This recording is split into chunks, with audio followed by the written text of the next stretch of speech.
एक छोटा सा लड़का जिसकी उम्र 6 या 7 साल की थी, एक खिलौने की दुकान पर खड़ा दुकानदार से कुछ बात कर रहा था। दुकानदार ने जाने उससे क्या कह दिया कि वो वहाँ से थोड़ा दूर हट गया और वहाँ से खड़े खड़े वो कभी दुकान पर रखी एक सुंदर सी गुड़िया को देखता और कभी अपनी जेब में हाथ डालता, तो फिर आंखें बंद करके कुछ सोचता और फिर दोबारा गुड़िया को देखने और अपनी जेब टटोलने का क्रम दोहराने लगता। वहीं कुछ दूर खड़ा एक व्यक्ति उसकी ओर देख रहा था। जैसे ही बढ़ा वैसे ही वह बच्चा भी आगे दुकान पर बढ़ गया और कुछ बोलने लगा।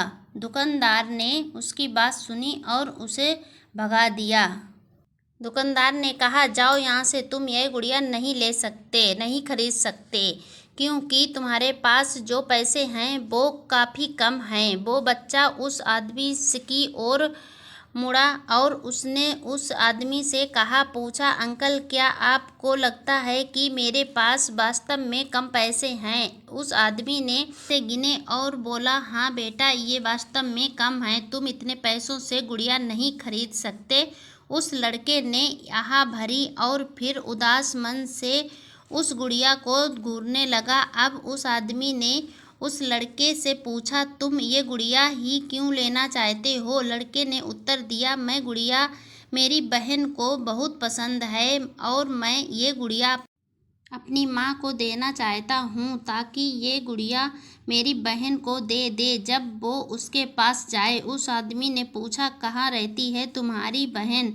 छोटा लड़का बोला, मेरी बहन भगवान के पास चली गई है और पापा कहते हैं जल्दी ही मेरी माँ भी उससे मिलने भगवान के पास जाने वाली है और मैं चाहता हूँ कि मेरी माँ जब भगवान के पास जाए तो वो ये गुड़िया मेरी बहन के लिए ले जाए। उस आदमी की आंखों से आंसू छलकने लगे थे, पर लड़का अभी भी बोल ही रहा था। वो कह रहा था कि मैं पापा से कहूँगा कि वो माँ को कहे कि कुछ और दिन भगवान के पास ना जाए ताकि मैं कुछ और पैसे जमा कर लूँ और ये गुड़िया लेकर अपनी बहन के लिए भेज दूँ। फिर उसने अपने एक फ़ोटो जेब से निकाली। इस फोटो में वो हंसता हुआ बहुत सुंदर दिख रहा था। फोटो देखकर वो बोला, ये फ़ोटो भी मैं अपनी माँ को दे दूँगा ताकि वो इस भी मेरी बहन को दे ताकि वो हमेशा मुझे याद रखे।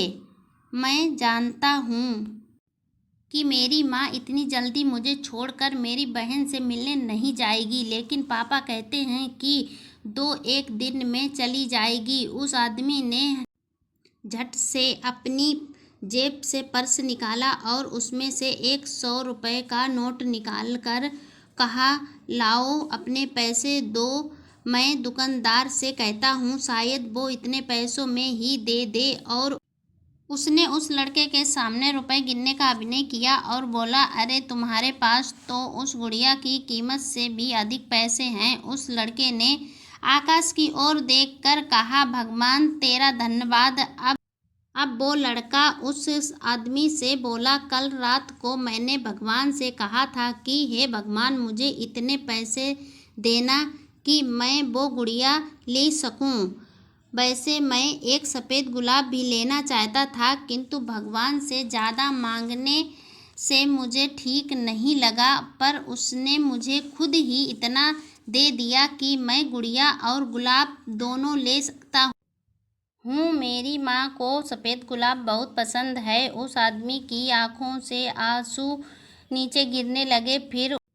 फिर उसने उन्हें संभालते हुए उस लड़के से कहा, ठीक है बच्चे, अपना ख्याल रखना, और वो वहाँ से चला गया। रास्ते भर उस आदमी के दिमाग में वो लड़का छाया रहा। फिर अचानक उसे 2 दिन पहले अखबार में छपी खबर याद आई, जिसमें एक हादसा छपा था कि किसी युवक ने शराब के नशे में एक दूसरी गाड़ी को टक्कर मार दी। गाड़ी में सवार एक लड़की की मौके पर ही मौत हो गई और महिला गंभीर रूप से घायल थी। अब उसके मन में सवाल आया, कहीं ये उस लड़के की माँ और बहन ही तो नहीं थे। अगले दिन अखबार में खबर आई कि उस महिला की भी मौत हो गई। वो आदमी उस महिला के घर सफ़ेद गुलाब के फूल लेकर गया। उस महिला की लाश आंगन में रखी थी। उसकी छाती पर वो सुंदर सी गुड़िया थी जो उस लड़के ने ली थी, और उस महिला के एक हाथ में उस लड़के की वो फोटो थी जो उसके हाथ में थी। सफ़ेद गुलाब का फूल था। वो आदमी रोता हुआ बाहर निकला। उसके मन में एक ही बात थी, एक शराब के नशे में चूर एक युवक के कारण एक छोटा सा बच्चा अपनी माँ और बहन से दूर हो गया, जिन्हें वो बहुत प्यार करता था। ये कहानी नहीं, हकीकत है। ऐसे कई बच्चे हैं जो एक शराब की वजह से अपने परिवार में अकेले रह जाते हैं। जो लोग ये कहानी सुन रहे हैं वह हमेशा याद रखें कि शराब पीकर कभी वाहन नहीं चलाएंगे, ना कानों में ईयरफोन लगा कर गाने सुनते हुए गाड़ी, मोटरसाइकिल या कोई वाहन चलाएंगे, ना गाड़ी चलाते समय बात करेंगे, नहीं कभी तेज रफ्तार में गाड़ी चलाएंगे। दुर्घटना से देर भली। अपने परिवार का हमेशा ख्याल रखें।